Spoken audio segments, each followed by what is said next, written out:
ब्राह्मणों द्वारा लिखे हुए पुराणों में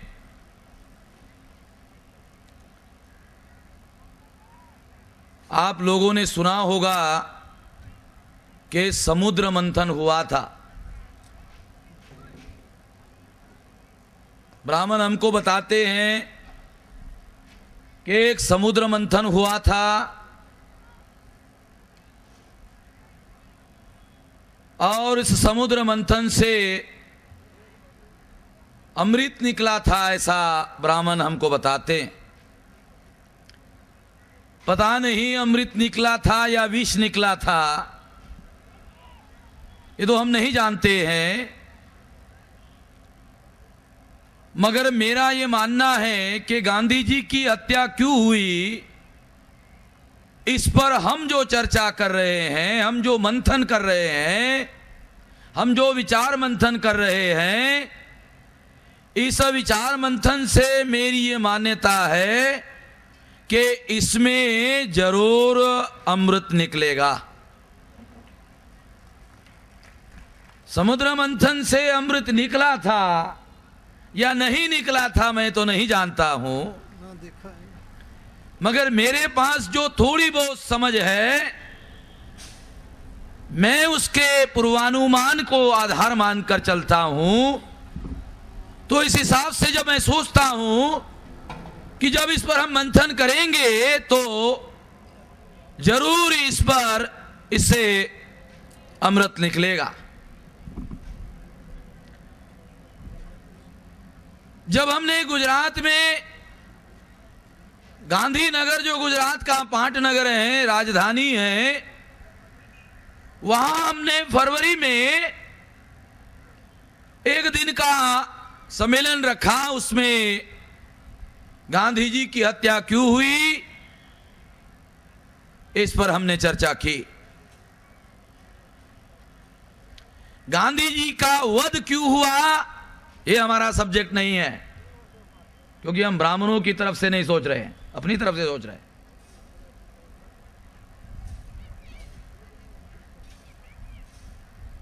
वध और हत्या में क्या फर्क है, थोड़ा मैं आप लोगों को बता दूं।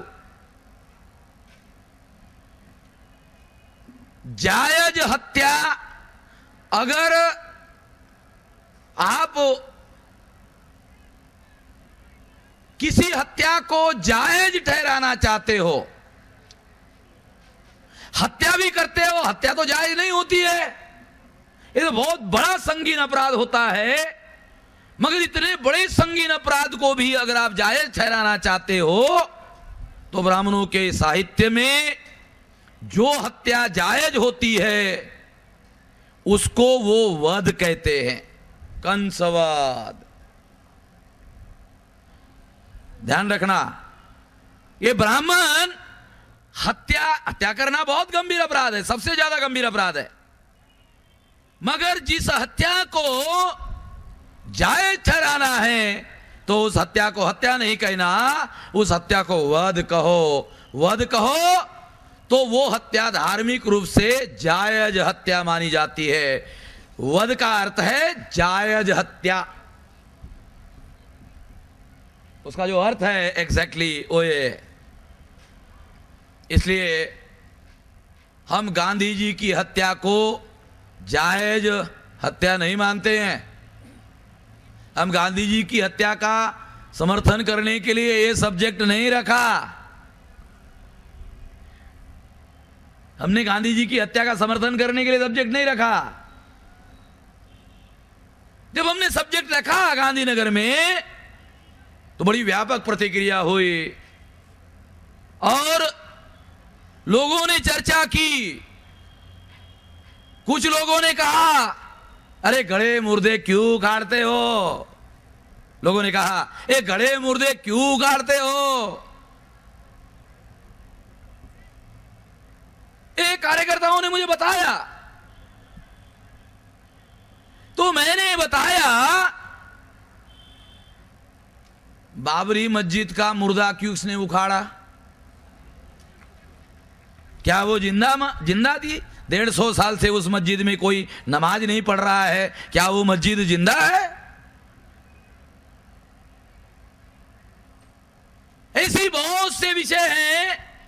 जिसको वो लोग खोद खोद कर निकाल रहे हैं और मुर्दे उखाड़ने का काम कर रहे हैं।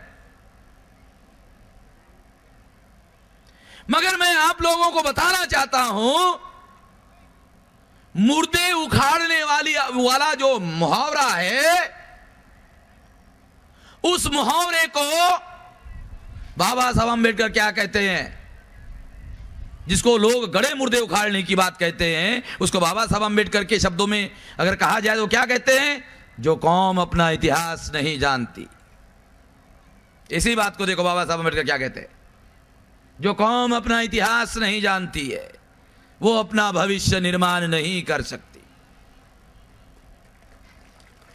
इसका दूसरा मतलब भी है कि जो लोग अपना भविष्य निर्माण करना चाहते हैं उसको अपना भविष्य, अपना इतिहास जरूर मालूम होना चाहिए। जो अपना भविष्य निर्माण करना चाहते हैं उनको अपना इतिहास मालूम होना चाहिए। अपना इतिहास मालूम होना चाहिए, इसका अर्थ है गड़े मुर्दे उखाड़ना चाहिए।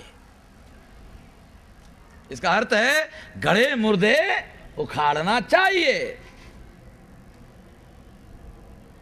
तो हम लोग जो गड़े मुर्दे उखाड़ रहे हैं वो इसलिए उखाड़ रहे हैं क्योंकि हम लोग अपना भविष्य निर्माण करना चाहते हैं और इसके लिए इतिहास का विश्लेषण करना चाहते हैं, जानना चाहते हैं, समझना चाहते हैं। हम अपना भविष्य निर्माण करना चाहते हैं। हम किसी व्यक्ति विशेष के ऊपर विरोध या समर्थन का मुद्दा नहीं है, हम अपने भविष्य के बारे में चिंतित है। और ये ऐसा विषय है जो हमारे लिए भविष्य में आगे कुछ करने के लिए अवरोध खड़ा करता है, इसलिए हमें इसका अध्ययन करना जरूरी है। एक और बात भी मैं इस संबंध में आप लोगों को बताना चाहता हूं। गांधी जी की हत्या क्यों हुई? ब्राह्मणों ने बहुत लिखा। गांधी जी की हत्या क्यों हुई? समाजवादी ब्राह्मणों ने लिखा, कम्युनिस्ट ब्राह्मणों ने लिखा, प्रगतिशील ब्राह्मणों ने लिखा, सनातनी ब्राह्मणों ने लिखा, गांधीवादी ब्राह्मणों ने लिखा,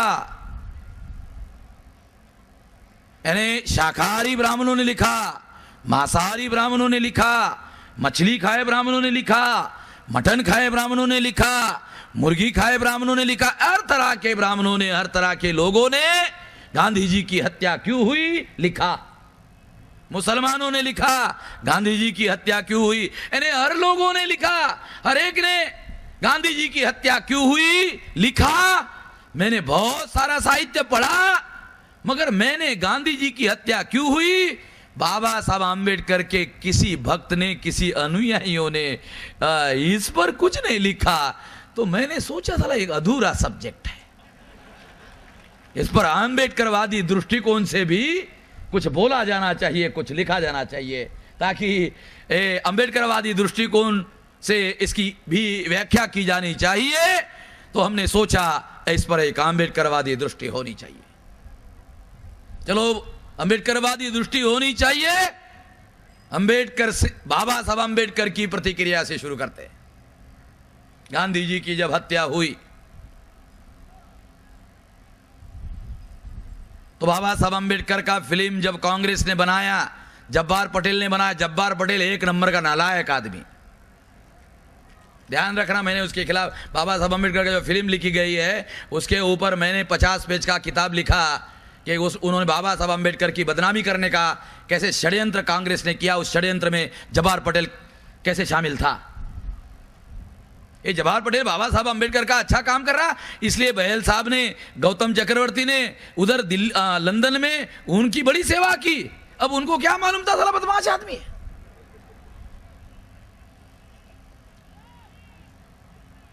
इस देश में कौन कौन बदमाश लोग हैं, कौन सज्जन लोग हैं, जब तक लोग मुझे नहीं मिलते तब तक लोगों को पता ही नहीं चलता है। बहल साहब की भी जब मेरी मुलाकात हुई तो उसके बाद उनको बताया, अच्छा साला जब्बार पटेल को दोबारा आने दो, साले लंदन में उसको जरा हम अलग तरह का स्वागत करते हैं। जब बाबा साहब आम्बेडकर, गांधी जी की मृत्यु हुई तो बाबा साहब आम्बेडकर की पहली प्रतिक्रिया हुई, भारत को एक बहुत बड़ा ग्रहण लग गया था, छूट गया। ग्रहण समझते हो ना, ग्रहण जब लगता है तो अंधेरा छाता है। तो बाबा साहब की जो प्रतिक्रिया, स्पॉन्टेनियस प्रतिक्रिया थी, वो ये थी, बाबा साहब अंबेडकर खुश थे इस दृष्टि से नहीं कि वो भारत के भविष्य के बारे में जब सोचते थे, उस दृष्टि से उन्होंने कहा ये भारत को बहुत बड़ा ग्रहण लग गया था, छूट गया। दूसरी प्रतिक्रिया बाबा साहब अंबेडकर की बहुत गंभीर थी। बाबा साहब अंबेडकर ने कहा, आखिरकार जाति व्यवस्था ने गांधी की हत्या कर ही दी। इसका कोई विश्लेषण अवेलेबल नहीं है। बाबा साहब अंबेडकर की इतनी प्रतिक्रिया है, इसका कोई विश्लेषण नहीं है। बाबा साहब अंबेडकर ने कहीं इसका विश्लेषण नहीं किया। अगर उन्होंने विश्लेषण किया होता तो हमको लिखने की, बोलने की जरूरत नहीं होती, हम उसका प्रचार करते। इसका उन्होंने विश्लेषण नहीं किया, इसलिए हमारे सामने समस्या है कि आखिर बाबा साहब अंबेडकर की जो प्रतिक्रिया है उसका क्या अर्थ है। जानना होगा, समझना होगा, जरूरी है। साथियों, गांधी जी का जाति व्यवस्था की वजह से गांधी जी की हत्या हुई, इसका विश्लेषण एक तरीके से कर सकते हैं कि ये वर्ण व्यवस्था है। ये वर्ण व्यवस्था है।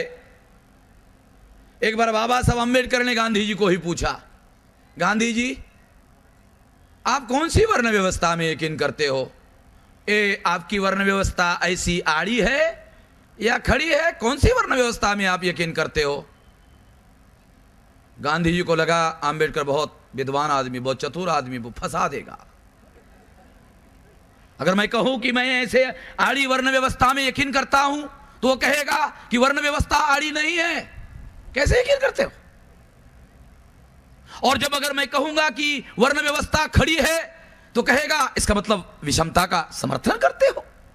गांधी बहुत चतुर थे, होशियार थे। तो उन्होंने बाबा साहब को जवाब दिया और कहा कि अंबेडकर, मैं इस झंझट में नहीं पड़ना चाहता हूं कि वर्ण व्यवस्था आड़ी है या खड़ी है, मैं यकीन करता हूं।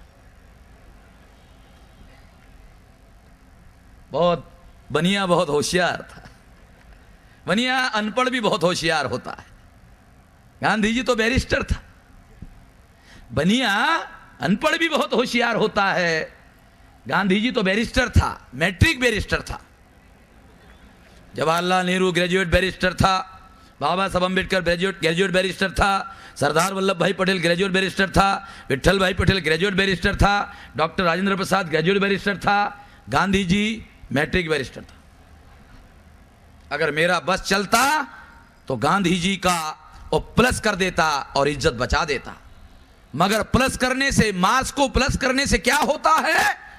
महाराष्ट्र में शिवाजीराव निलंगेकर महाराष्ट्र का मुख्यमंत्री था, अपने लड़की के मार्क प्लस किया था, मुख्यमंत्री पद चला गया। इसलिए मैंने भी सोचा प्लस करना खतरनाक है, नहीं कर सकते। अगर ऐसा नहीं होता तो मैं भी प्लस करता और गांधी जी की इज्जत बचा लेता और कहता कि गांधी जी भी ग्रेजुएट बैरिस्टर थे। मगर गांधी जी मैट्रिक बैरिस्टर थे, मगर बैरिस्टर थे। चाहे मैट्रिक बैरिस्टर हो चाहे ग्रेजुएट बैरिस्टर हो, वो बैरिस्टर थे। बनिया तो अनपढ़ भी खतरनाक होता है, उसमें वो बैरिस्टर थे, यानी ज्यादा खतरनाक थे। तो बाबा साहब अंबेडकर जब ये कहते हैं कि गांधी जी की हत्या आखिरकार जाति व्यवस्था की वजह से हो गई, तो गांधी जी वर्ण व्यवस्था में, ये जो खड़ी वर्ण व्यवस्था है, इसमें ब्राह्मण नहीं थे, क्षत्रिय नहीं थे, वैश्य थे, यानी तीसरे वर्ण के थे। गांधी जी तीसरे वर्ण के थे, यानी शूद्र से एक सीढ़ी ऊपर थे, ज्यादा ऊपर नहीं थे, एक ही सीढ़ी ऊपर थे। गांधी जी शूद्र से एक ही सीढ़ी ऊपर थे, मगर आजादी के आंदोलन में गांधी जी ने जो खेल खेला और बनिया लोगों को प्रचार माध्यम में काम पर लगाकर गांधी जी ने आम साधारण लोगों को प्रचार के द्वारा अपने जाल में फंसाया। तो गांधी जी की लोकप्रियता इतनी ज्यादा हो गई थी,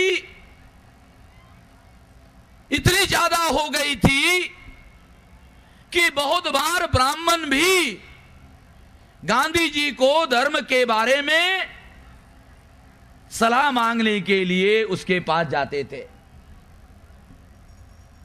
इसका मतलब यह हुआ कि वर्ण की सामाजिक व्यवस्था में गांधी जी तीसरे वर्ण के थे, मगर गांधी जी ने लोकप्रियता जो हासिल की थी, वो लोकप्रियता की वजह से वो गांधी जी पहले नंबर पर आ गए। वर्ण व्यवस्था के हिसाब से अगर देखा जाए तो ब्राह्मण पहले नंबर पर है, ब्राह्मण के ऊपर कोई नहीं है, ब्राह्मण के भी ऊपर चला गया। लोकप्रियता के अनुसार एक तीसरे वर्ण का आदमी पहले वर्ण के भी ऊपर लोकप्रियता में चला गया। ब्राह्मणों को ये बात कभी अच्छी नहीं लगी और जैसे ही उनको मौका मिला, अंग्रेजों के समय में 2 बार ब्राह्मणों ने गांधी की हत्या करने का प्रयास किया। अंग्रेजों ने गांधी को दोनों बार बचाया। इतिहास पढ़ लेना आप लोग। अंग्रेजों के समय में 2 बार गांधी जी की हत्या करने का प्रयास हुआ। गांधी जी को अंग्रेजों ने दोनों बार बचाया। गांधी जी की हत्या तब हुई जब राज अंग्रेजों का नहीं रहा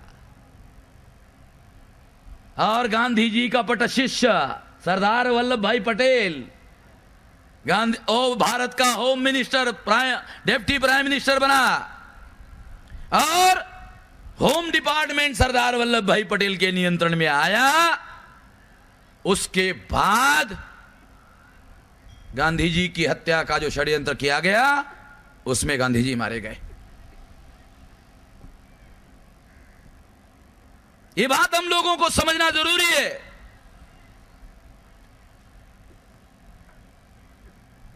गांधी जी सरदार वल्लभ भाई पटेल को प्रधानमंत्री नहीं बनने देना चाहते थे। सरदार पटेल का जो लोग समर्थन कर रहे थे, वो जवाहरलाल का विरोध कर रहे थे। गांधी जी ने बाबा साहब अम्बेडकर का नाम चलाया होगा, मैं नहीं जानता, अब ये तथ्य नहीं जानता, चलाया होगा। उसके पीछे दाव पेच ये था कि सरदार का समर्थन करने वाले जो लोग थे, उनको गांधी थ्रेट कर रहे थे, अगर सरदार और जवाहरलाल नेहरू में झगड़ा हुआ तो मैं अम्बेडकर का समर्थन करूंगा। ऐसा कहकर सरदार का समर्थन करने वाले जो लोग थे, उनको गांधी ने थ्रेट दिया और ये थ्रेट देते ही वो जवाहरलाल का समर्थन में खड़े हो गए। गांधी का दाव पेच समझना बहुत जरूरी है। गांधी का व्यवहार कभी भी बाबा साहब अम्बेडकर के समर्थन में नहीं रहा। इतिहास है, पढ़ लेना। तो इसका मतलब है कि इस तरीके से विश्लेषण किया जा सकता है कि गांधी तीसरे वर्ण के थे, लोकप्रियता ने उनको पहले नंबर से भी ऊपर पहुंचा दिया। पहले नंबर पर रहने वाले जो ब्राह्मण थे, महाराष्ट्र के बाल गंगाधर तिलक के जितने अनुयायी थे, उन्होंने कभी गांधी जी को अपना नेता स्वीकार नहीं किया। महाराष्ट्र का इतिहास है, पढ़ लेना। बाल गंगाधर तिलक के जो कट्टर समर्थक थे, उन्होंने कभी भी गांधी जी को अपना नेता स्वीकार नहीं किया। ये भी एक महाराष्ट्र का बड़ा इतिहास है। हरिभाऊ यहां है, वो दस्तावेज जानते हैं सारी चीजें।